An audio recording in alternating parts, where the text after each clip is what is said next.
Alright, in this example, we're going to look at how to solve a rational equation. Here we have 4 over z squared minus 15z plus 54 minus 1 over z minus 9 equals 1 over 4z minus 24.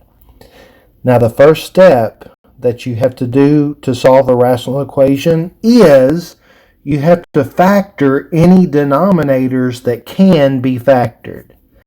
And so what I notice is that z squared minus 15z plus 54, that is a trinomial, and that will most likely factor.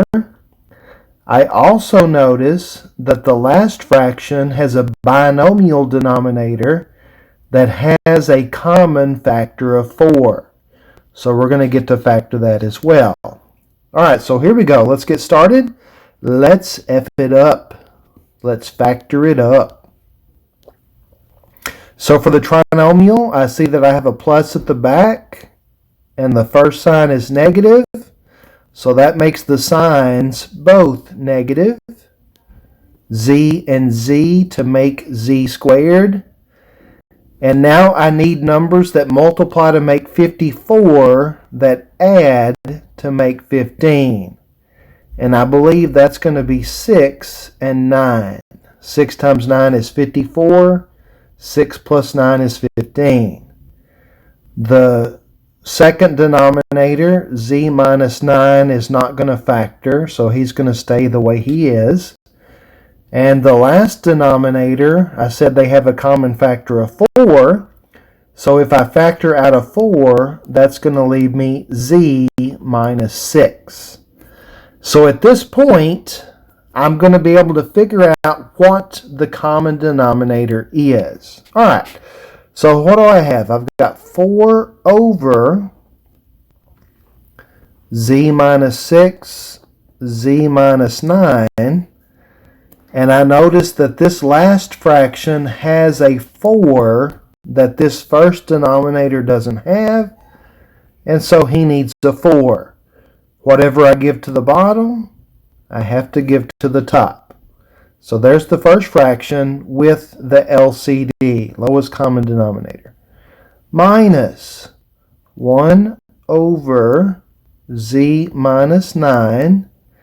Now I notice that the z minus 9 also needs the z minus 6 and the 4.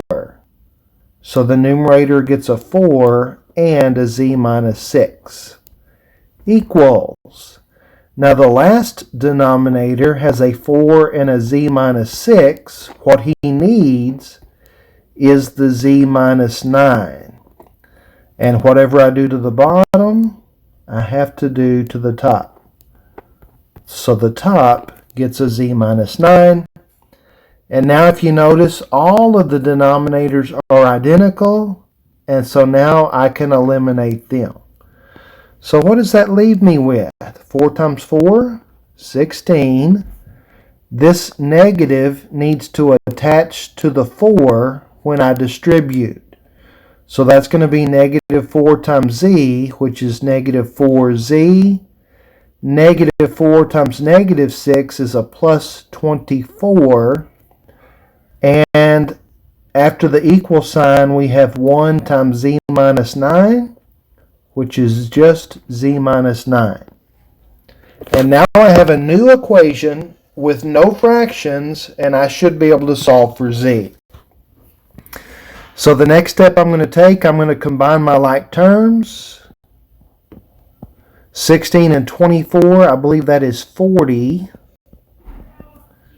Z minus 9. And then if I bring the z this way and the 40 this way, I'm going to have negative 4z minus z. That's going to be negative 40 minus 9, which is negative 5z equals negative 49. Last step, divide both sides by negative 5, and we get z equals 49 over 5, because a negative over a negative makes a positive.